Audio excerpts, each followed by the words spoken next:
Eu vou começar essa aula lendo dois argumentos aqui para vocês. Tudo que é antinatural é imoral. A ideologia de gênero é antinatural porque defende o transexualismo. Logo, a ideologia de gênero é imoral. Esse primeiro argumento aqui, ele vai partir de uma linha mais clássica, né, que é muito comum na filosofia clássica, de defender que as coisas que são naturais elas são boas, são morais, e as coisas que não são naturais são más e são imorais. E que a moralidade consiste em você seguir a natureza e a imoralidade consiste em você não seguir e se desvirtuar da natureza. Você vê isso muito no pensamento estoico, você vê isso inclusive no pensamento de Aristóteles, né? Pensamento ético de Aristóteles. Então isso aqui é um comprometimento bem comum em certas linhagens da filosofia. Trata-se aqui de um epicorema, tá? Um epicorema, ele é basicamente um silogismo que traz uma justificativa para uma de suas premissas. Então aqui a gente tem a estrutura normal do silogismo com o adicional aqui de uma justificação a essa segunda premissa, certo? Ou seja, por que a ideologia de gênero é considerada antinatural nesse argumento? Porque ela defende o transexualismo. E o transexualismo seria um fenômeno antinatural, segundo essa concepção. Logo, a ideologia de gênero é imoral. Tá? Esse aqui é o nosso primeiro argumento. Depois, eu elaborei aqui uma resposta feita a esse argumento, que é: depilação não é imoral. Ora, depilação é antinatural. Logo, algo antinatural não é imoral. Esse argumento aqui, ele pretende atacar justamente essa primeira premissa aqui do argumento anterior. Ele pretende mostrar, foi dito que tudo que é antinatural é imoral.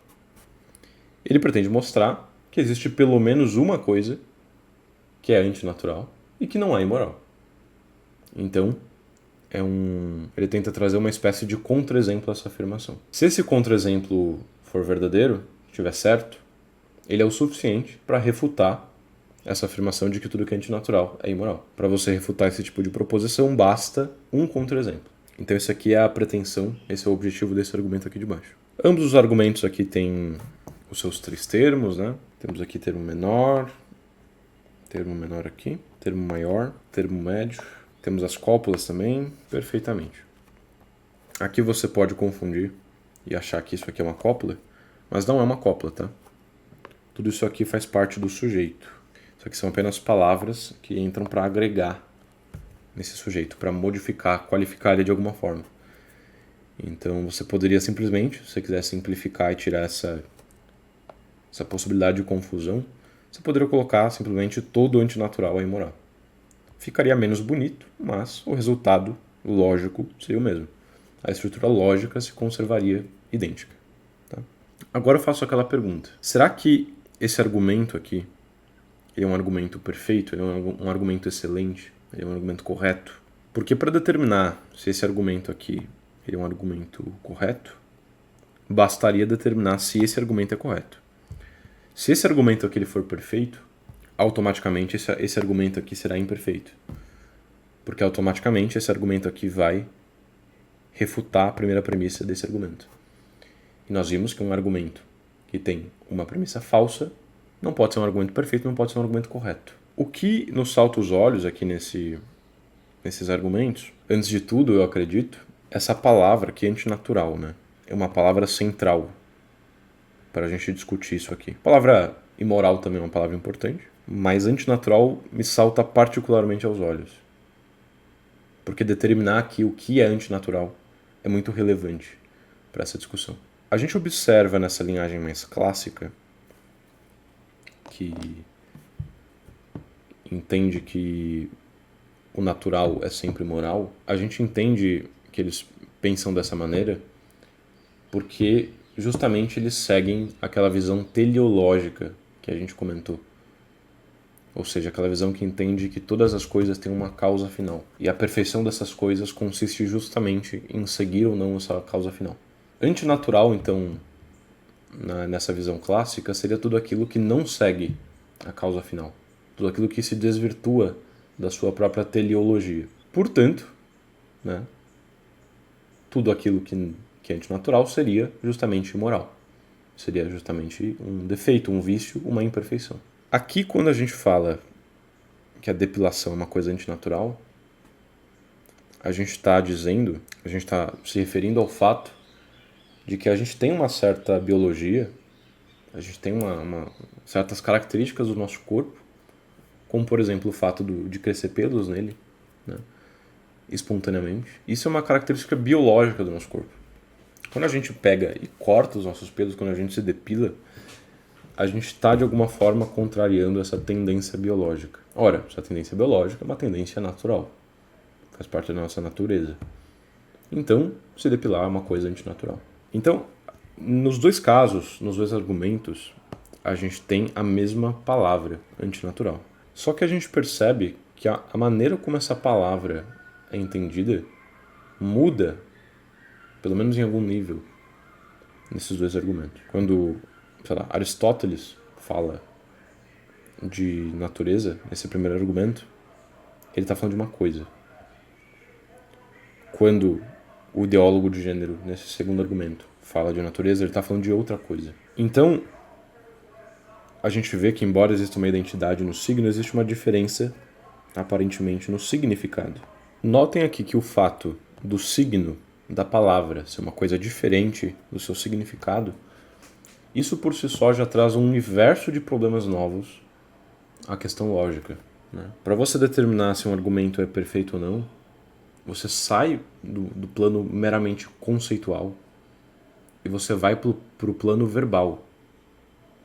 Então você também tem que entender como essas palavras estão sendo usadas. Isso parece ser uma exigência inerente ao próprio ato de argumentar e de operar intelectualmente diante dos outros. Porque nós pensamos por meio de palavras de modo geral. E, sei lá, não posso colocar o conceito que eu tenho na minha cabeça na sua cabeça diretamente. Eu preciso fazer isso por meio de uma palavra, por meio de um signo. E o signo entra então como uma espécie de veículo dos conceitos. Para eu comunicar o conceito que eu tenho na minha cabeça, eu uso esse veículo e levo esse conceito até você. Só que, quando você foca muito no veículo e se desfoca do conceito que eu tinha em mente quando eu te comuniquei por meio desse veículo, você pode ter uma distorção. Então, o conceito que chega até a sua mente pode ser um conceito diferente do conceito que eu tinha na minha mente. Então, um universo novo de problemas é criado a partir do fato de que signo e significado são coisas diferentes. E que sempre você vai precisar comunicar esses significados por meio dos signos. Essa é uma dificuldade nova com a qual a gente vai ter que lidar nesse curso. E a gente vai aprender a lidar aos poucos. Agora, além desse signo e desse significado, a gente percebe o seguinte. Com a primeira ideia que a gente tinha do que é antinatural, nós abrangemos certas coisas e não abrangemos outras coisas. Por exemplo, se eu penso que ser natural é seguir uma teleologia, e se eu penso que a teleologia humana, por exemplo, como parecia pensar mais ou menos Platão, né, que envolve você ter um corpo em boa forma, então você está fora de forma, você ser gordinho ou você ser muito magricelo é você desrespeitar a teleologia e, portanto, é você ser antinatural. Então, segundo essa ideia de antinatural, ser gordinho é abarcado por essa noção. Da mesma forma como na ideia biológica do que é antinatural, sendo antinatural aquilo que desrespeita a biologia do corpo, biologia somática mesmo, depilação seria uma coisa antinatural. Depilação seria abrangida pelo conceito de antinatural. Só que a inversão não funciona. Você, por exemplo, se depilar não parece de forma alguma violentar a teleologia de Platão, por exemplo. Porque para Platão, você deixar os seus pelos crescerem não tem nada de bom, não tem nada de você não foi feito para os seus pelos crescerem indefinidamente. Você é feito de corpo e de alma, não necessariamente a sua alma deve se submeter à espontaneidade do seu corpo ou dos seus pelos crescerem. Seu corpo ele não necessariamente está alinhado à sua teleologia. Então, pronto, se depilar nessa concepção de natureza, sei lá, para o nosso Platão hipotético aqui, não seria uma coisa antinatural. Esse é o universo dos referentes. A partir do momento em que a gente tem significados diferentes, conceitos diferentes de antinatural, a gente tem referentes diferentes. O referente deste antinatural usado nesse primeiro argumento é um. O referente do ideólogo de gênero, talvez, de antinatural, é outro. Então, nos fenômenos linguísticos, a gente vai ter, geralmente, essa estrutura tripartite. Essas três coisas que podem nos gerar aí uma série de ambiguidades. Então, a gente tem que empreender um estudo isso aqui para compreender isso aqui melhor e conseguir evitar esses problemas linguísticos. Tá? Antes de tudo, vamos começar pelo signo. Um signo ou sinal é uma coisa que aponta para outra coisa de alguma forma. Nós já aprendemos o conceito de intencionalidade. Então, signo é tudo aquilo que tem uma espécie de intencionalidade. Por exemplo, a palavra, certo? A palavra, ela é sobre alguma coisa. Ela é usada para representar alguma coisa. Ou, por exemplo, uma placa na rua. Uma placa, sei lá, sinalizando uma lombada. Aquela placa, ela aponta para a lombada. Ela nos indica que há uma lombada. Ela é um signo de lombada. Signo, então, é tudo aquilo que representa outra coisa que não a si próprio. Desse ato de representar que vem a palavra significar. Então, significar é representar.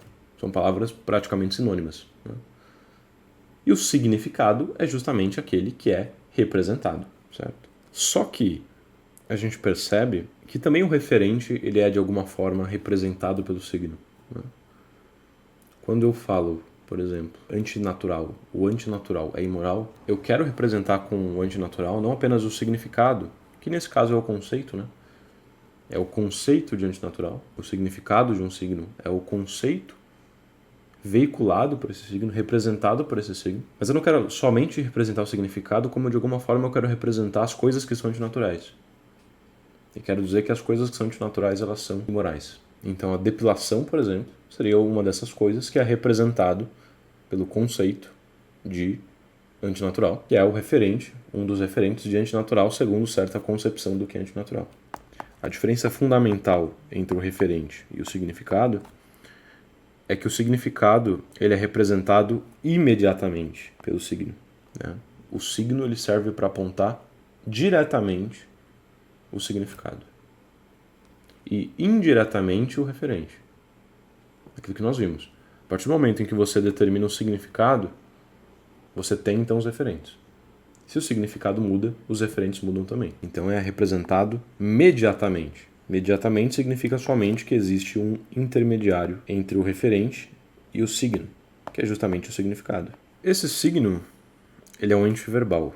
Esse significado, ele é um ente mental. E esse referente é um ente real. Pelo menos geralmente. É mais usual que esse referente seja um ente real. Mas pode ser um pouco diferente. Tá? Essas categorias aqui não são exclusivas, tá? O ente verbal ele não deixa de ser um ente real, tá? O signo ele é uma coisa material, né? No caso das palavras, por exemplo. Então a palavra ela é sempre ou um som ou uma coisa visual que você lê, por exemplo. Ele é perfeitamente um ente real, portanto. E o signo ele tem uma característica que é a de que ele pode potencialmente significar várias coisas. Então, como nós vimos no caso do antinatural, ele pode significar, ora, o conceito antinatural de Aristóteles, ora, o conceito antinatural do ideólogo de gênero. São conceitos diferentes. Uma mesma palavra, dessa forma, pode ter diferentes significados. O mesmo signo pode significar diferentes conceitos. Quando isso acontece, nós temos o fenômeno da homonímia. Agora, quando eu uso palavras diferentes para significar o mesmo conceito, a gente tem o fenômeno da sinonímia, que é o oposto. As palavras mudam, mas o conceito é o mesmo, o significado é o mesmo. Um signo, então, ele tem potencialmente vários significados. Você pode usar esse signo com vários significados diferentes. A palavra, ela tem potencialmente vários significados. Quando você usa uma palavra no seu discurso, você usa para expressar um conceito, um significado imediatamente e um referente imediatamente que você tem na sua mente, que você pensou. Então, a partir do momento em que você usa uma palavra Entre os vários significados possíveis que ela tem, você atualiza um significado. Então você atualiza uma potência, um significado potencial que essa palavra tinha. Quando uma palavra, então, ela é usada no discurso, ela atualiza uma potência. E quando uma palavra atualiza uma potência, ela se torna o que a gente chama de termo. Termo nada mais é do que a expressão verbal do conceito. Qual é a diferença entre uma palavra e um termo? Uma palavra tem vários significados potenciais. Um termo tem um significado que não é potencial, ele já está atualizado. Então é como se o termo fosse essa união entre signo e significado e, portanto, referente. Essa aqui, então, na verdade, é a estrutura do termo e não a estrutura da palavra. A palavra é um componente, é o primeiro componente. O significado é o conceito, que é o segundo componente. E o referente é o ente real ou não, que é representado por tudo isso. Essa aqui é a estrutura do termo. O termo vai ter necessariamente essa estrutura tripartite, porque a partir do momento em que você usa uma palavra, você ativa toda essa estrutura e atualiza essa potência latente que a palavra tinha ali. Nós podemos dizer, então, que aqui nós temos, nesse caso, as mesmas palavras, antinatural, a mesma palavra no caso, mas conceitos diferentes, ou seja, dois conceitos. Assim como a gente pode dizer que a gente tem a mesma palavra e dois termos diferentes. Em suma, se os conceitos são diferentes, ou seja, o significado, o termo é diferente também, certo? Temos dois termos, uma palavra e dois conceitos.